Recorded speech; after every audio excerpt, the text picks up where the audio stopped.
Did you know that beneath the swirling waters of the Mediterranean lies a city that was once the grandest port of the ancient world, its splendor now hidden beneath the waves? Today, we're diving deep into the mysterious and captivating world of Thonis-Heracleion, Egypt's sunken city.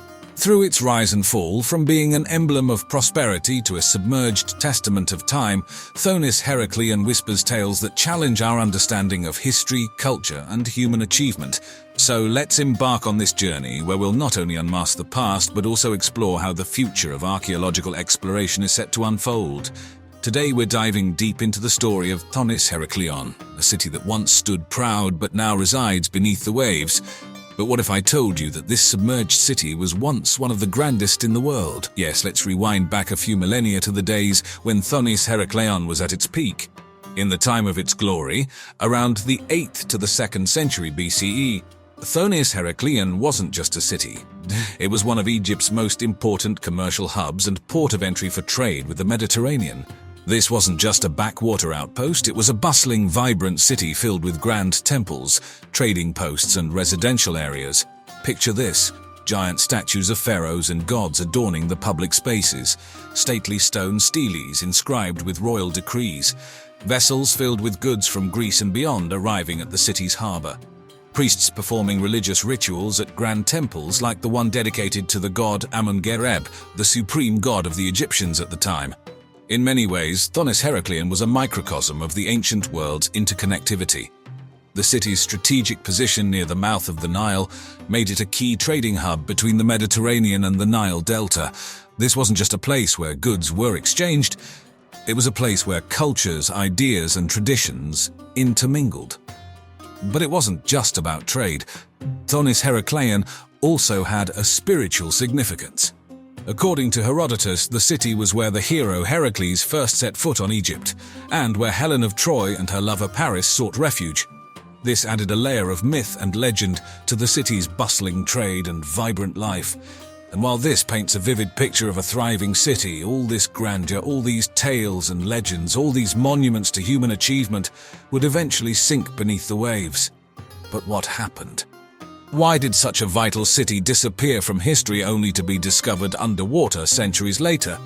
But how does a city go from being one of the most influential in the ancient world to resting beneath the sea? Well, as they say, nothing lasts forever. When Thonis-Heracleion fell, it was quite literally, but why? What caused this great city to disappear into the depths of the Mediterranean? The answer, as is often the case, lies in a combination of natural and human-induced factors. Researchers believe that the city's downfall was mainly due to geological and climatic changes. Thonis-Heracleion was built on the Nile Delta's unstable sediments, which are vulnerable to liquefaction. This process turns seemingly solid ground into a flowing liquid state, a bit like quicksand. Now imagine large buildings, statues, and a growing population pressing down on this land. Meanwhile, the sea level was rising. Not rapidly, but consistently year after year. The combined weight and geological instability were ticking time bombs. Now, add to this some catastrophic natural events. It's believed that a series of earth tremors and tsunamis hit the region around the time of Thonis-Heracleion's decline. Gradually, over decades or perhaps a few short centuries, the city began sinking into the sea, buildings collapsed, streets flooded, and, bit by bit, Thonis-Heracleion was claimed by the Mediterranean.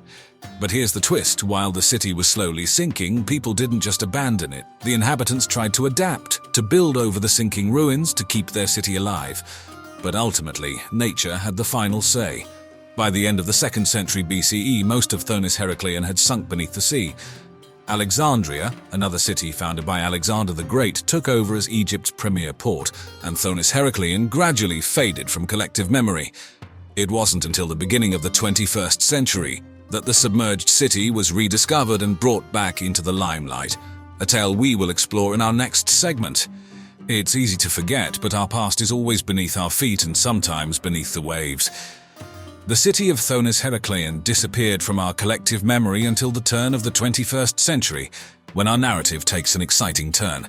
We transition from history to a more modern tale of adventure and rediscovery, similar to an Indiana Jones movie but underwater. Enter French underwater archaeologist Frank Goddio. In 2000, Goddio, supported by his team from the European Institute for Underwater Archaeology, embarked on an expedition to unravel a mystery that had remained unsolved for centuries. Armed with ancient texts and cutting-edge technology, Gaudio searched the seabed of Abukir Bay off the coast of Egypt. What he discovered was beyond anyone's wildest dreams. Over the course of many years, his team methodically uncovered the remnants of Thonis-Heraclion.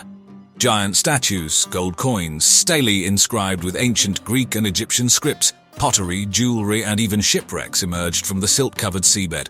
But perhaps the most significant find was a huge stone slab known as the Decree of Sais, which helped to confirm beyond doubt that this was indeed the lost city of Thonis-Heraclion. But imagine the difficulty of this task. Imagine being an archaeologist, but your work site is under several meters of water, and your historical treasures are buried under centuries of silt and sediment. It's a painstaking process, moving centimeter by centimeter, careful not to destroy the fragile relics of the past. Every object brought to the surface was meticulously documented and conserved. Many of these artifacts are now exhibited in museums around the world, providing us with a tangible connection to this lost city and its intriguing past. It's incredible to think that a city once so vibrant and influential could be forgotten, only to be rediscovered millennia later. Now let's venture a little deeper into the world of underwater archaeology, which plays a crucial role in unlocking the mysteries of submerged cities like Thonis-Heracleion. This is no easy task, mind you. In fact, the challenges of underwater archaeology are as deep and complex as the oceans themselves. Firstly, we have the obstacle of depth. The deeper an archaeological site, the greater the pressure, the colder the temperature, and the darker it gets. These harsh conditions limit the amount of time divers can spend underwater and impair their ability to see and move, thus complicating excavation efforts. Then there's the issue of sediment. Over centuries, sunken cities become buried under layers of sand and silt, obscuring them from view. Unlike digging on land, removing sediment underwater creates clouds of debris that reduce visibility and can potentially damage delicate artifacts. Furthermore, marine archaeology demands a comprehensive and interdisciplinary approach, combining the principles of archaeology, oceanography, marine biology, and engineering, among others. Excavation techniques must also be adapted to handle artifacts that have been immersed in water for centuries, as these objects can be extremely fragile and can disintegrate if not handled with extreme care. Equipment and technology pose another challenge. Underwater archaeology relies heavily on advanced tools such as remotely operated vehicles, ROVs, sonar mapping systems, and specialized diving equipment. But these technologies are expensive and require specialized training to operate. Lastly, we can't ignore the conservation challenge. Once artifacts are brought to the surface, they must undergo extensive and often costly conservation work to prevent them from degrading in the air.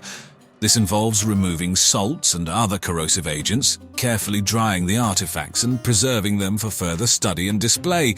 But why do we go to such lengths? Because every challenge overcome, every artifact unearthed is another piece in the jigsaw puzzle of our past.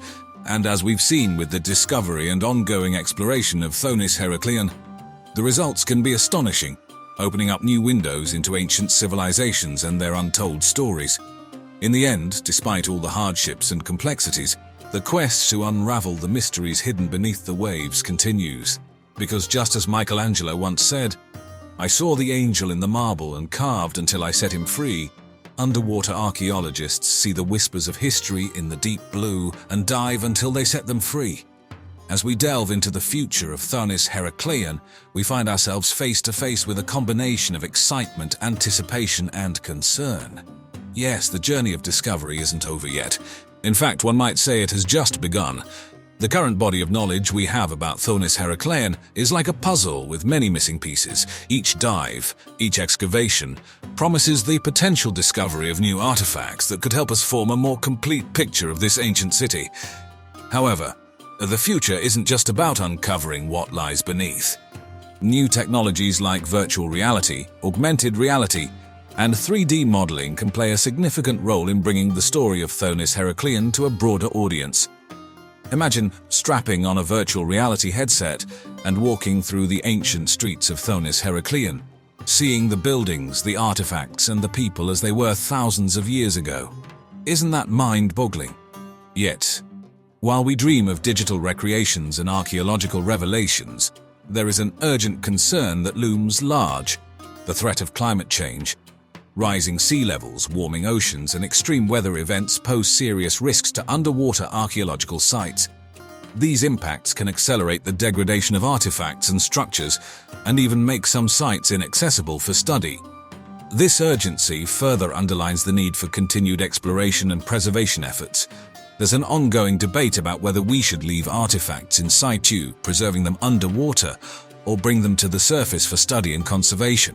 As technology advances, we might be able to do both: explore and conserve the site underwater while also digitally documenting and replicating the finds for study and display.